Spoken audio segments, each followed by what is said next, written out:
Hi and welcome to the live.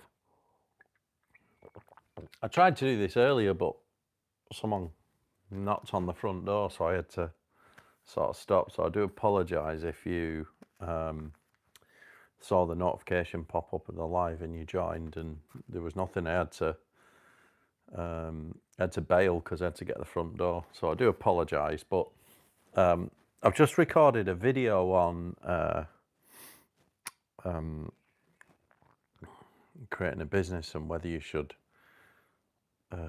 take funding or not, and when to sell equity. And along that same lines is it's basically trying to keep everything to yourself, all the control and all the ownership and things like this. And I suppose another aspect to it is when you create a business, should you go it alone, or should you look for or start a business with a business partner or a co-founder, or what do you think? Because there are so many considerations here. I am going to cover the points that I did on the recorded video that I've just done, just because it's interesting. Because getting funding, investment, is still having a partner at the end of the day. Yes. So like if you think about a co-founder or a business partner, generally they are multiple people,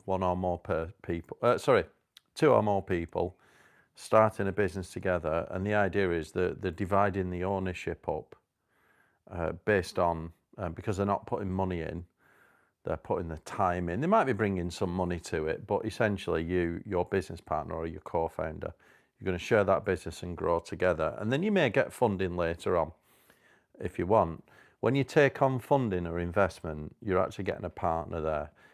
And what that person is doing is injecting money into the business at a later date, which is similar.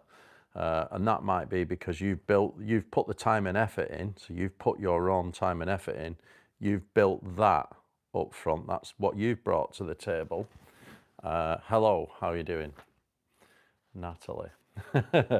All right, where's that from? Looks like, I don't know with that. I'm going to guess Slavic, looking at that name. Maybe Ukraine, maybe you might be in Poland, whatever, right? You could be anywhere. You could be in the UK. Anyway, yeah, I'm very good, thank you. So when you seek investment from an investor, let's say you got your business going and you're going to seek some venture capital funding or an angel investor or something like that. Oh, you're Muslim? Oh, wow. Right. Okay. It's just the name. It looks Slavic to me. I don't know. Anyway, yeah. So if you take funding, what's actually happening there is you're putting up front all the time and effort that you've invested in the business. That's what you've brought to the table, the business that you've built. And they're bringing to the table the money. So that is still getting a business partner, right? And in my video that I've just recorded, I actually mentioned that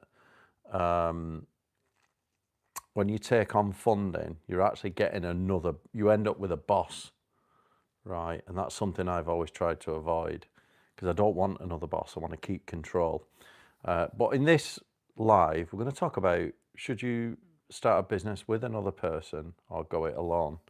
So when I started my business, I went alone, and I'll tell you now, it's hard doing it alone because you carry everything. But I remember at the time, a lad who I was sharing another business, who we were sharing the office with, a friend of mine, he got previous success, very successful guy. And he went into business with 3 other people on his previous business, which he sold and, got a good exit from. And he mentioned they didn't always quite get on well. And I always had the opinion that choosing a business partner is a bit like choosing, I guess, like I've never been married, but it's a bit like choosing a spouse. You make a massive decision there that is not easy to get out with and get out of. And it's one of those decisions in life that I think there are a few decisions in life that you have to really, really be careful when you make them, because it can affect you for, I don't know, years, up 10 years or more, even sometimes, or sometimes a bit less. That is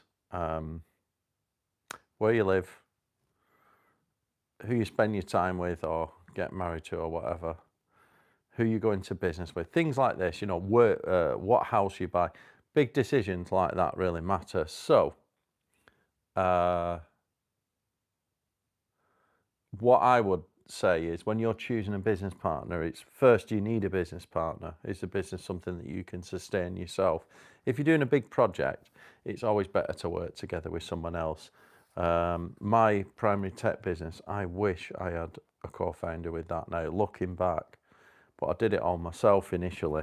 Now we have now got the team, you know, so it's great. And it's good not to have to do everything yourself. So when you know, but when I first started out, I thought I'll just do it all myself. And I was just a workaholic, you know what I mean? I would not recommend that at all. If you're thinking about starting a business and going for funding straight away,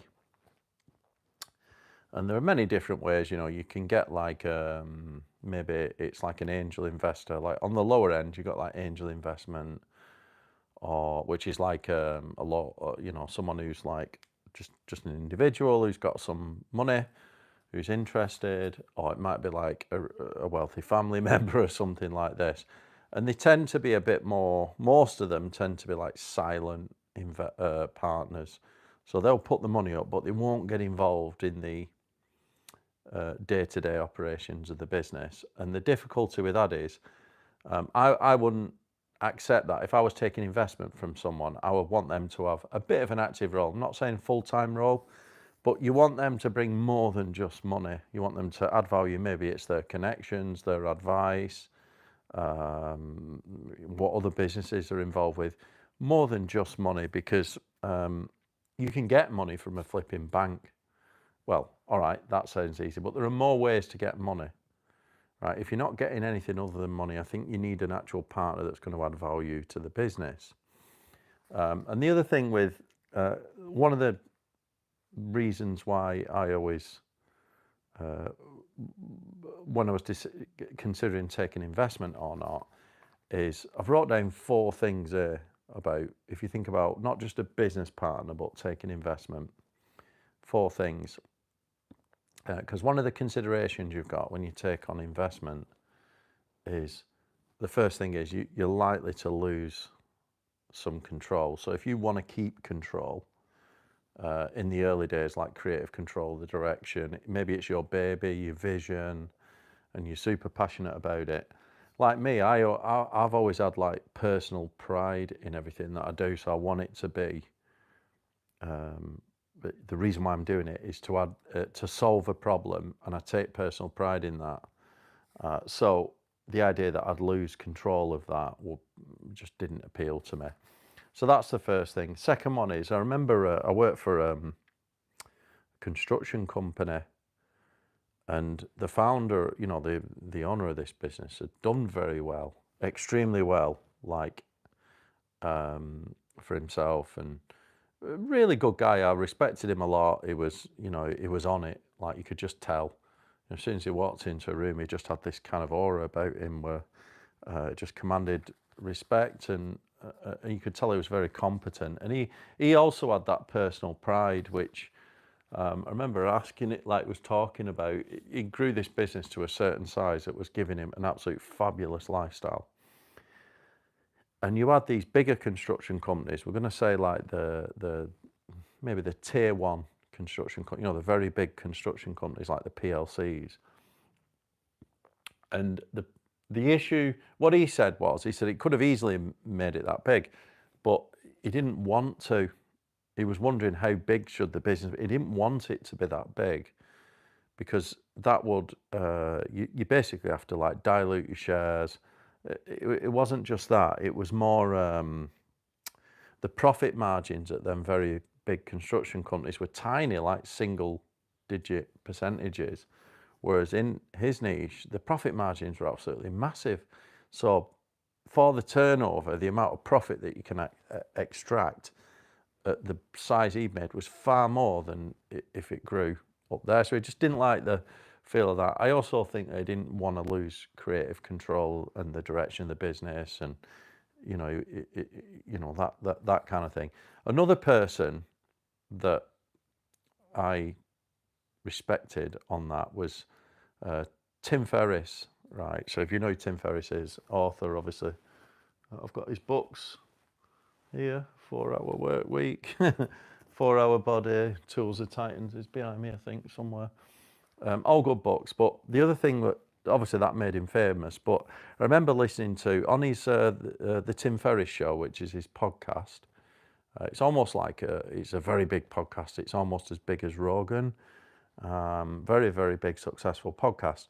And one of the episodes, it's how I created the Tim Ferriss Show. That's worth a listen. Want to listen to that?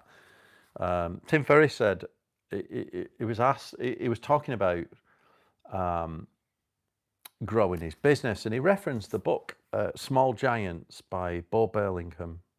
It's a good book, and it's talking about these businesses that are built to be limited by size. So they're not supposed to be absolutely massive, but you make it as good as you can be. And small giants are like, Tim Ferriss says this, he said, he didn't want to build an absolute humongous business where he had like hundreds of people to manage and offices and stuff like this.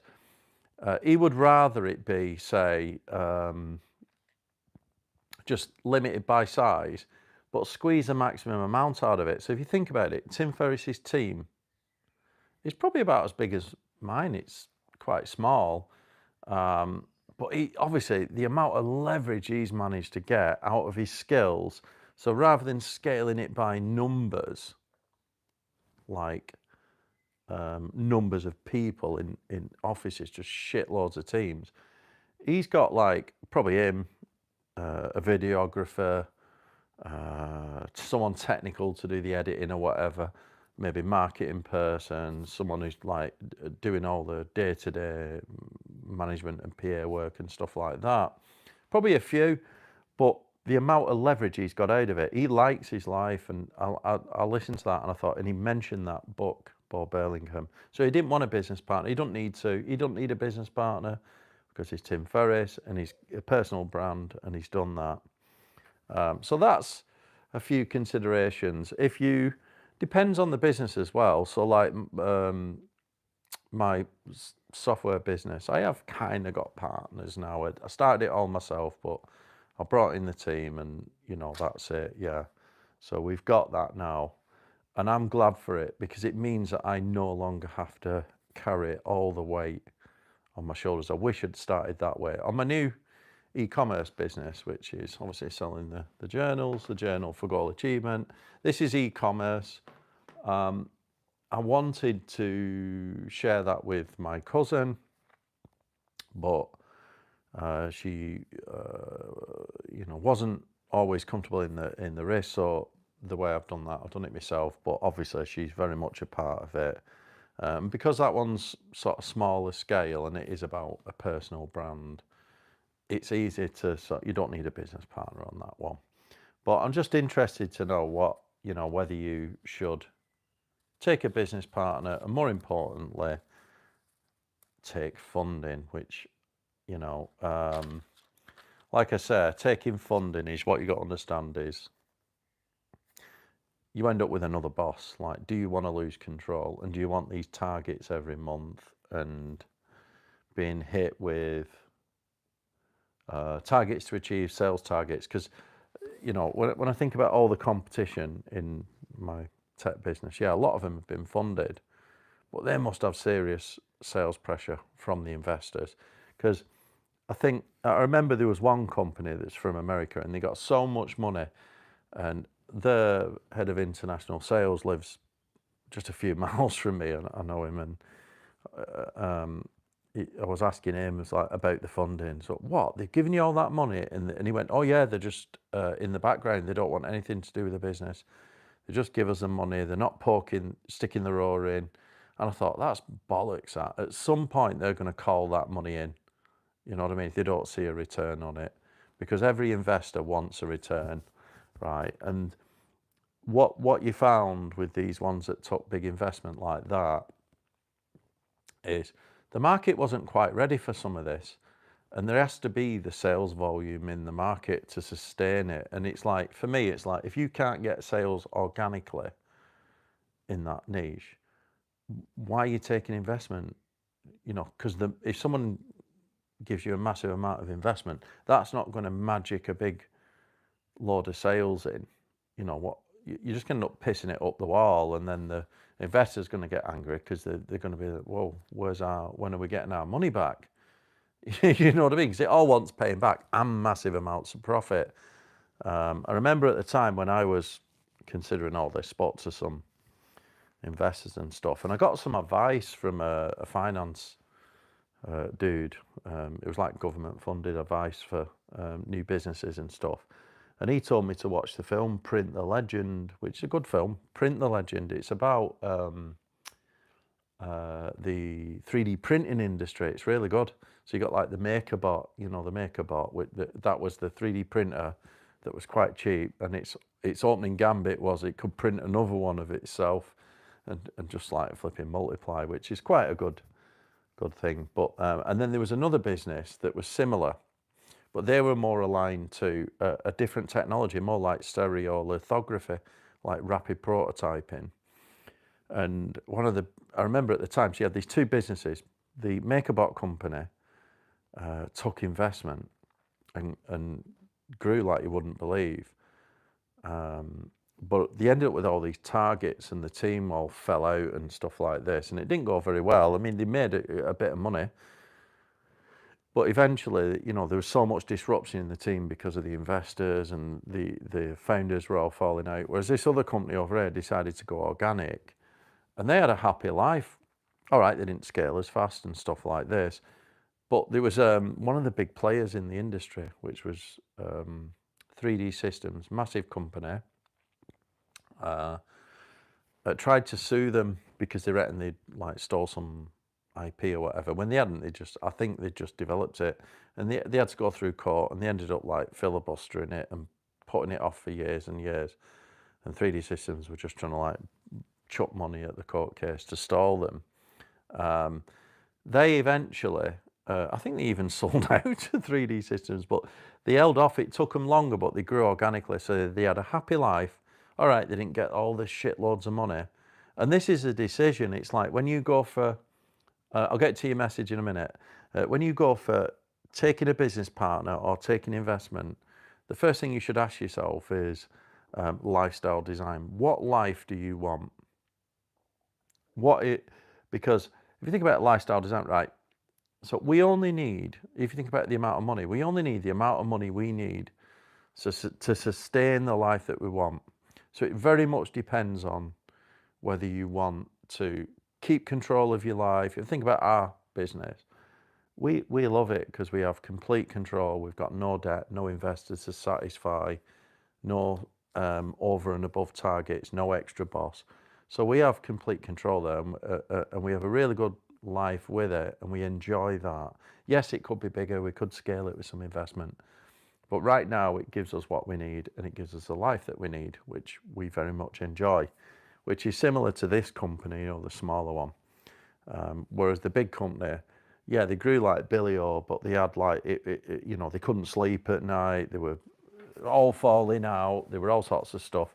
So you very much got to ask yourself, and I think it's the same if you take on a business partner. If you take on the wrong business partner or the wrong co-founder, to me, that's same as getting into like a bad relationship or a bad marriage or whatever. So there's a lot to consider there. I don't know what you think. Let's just answer a few of these comments.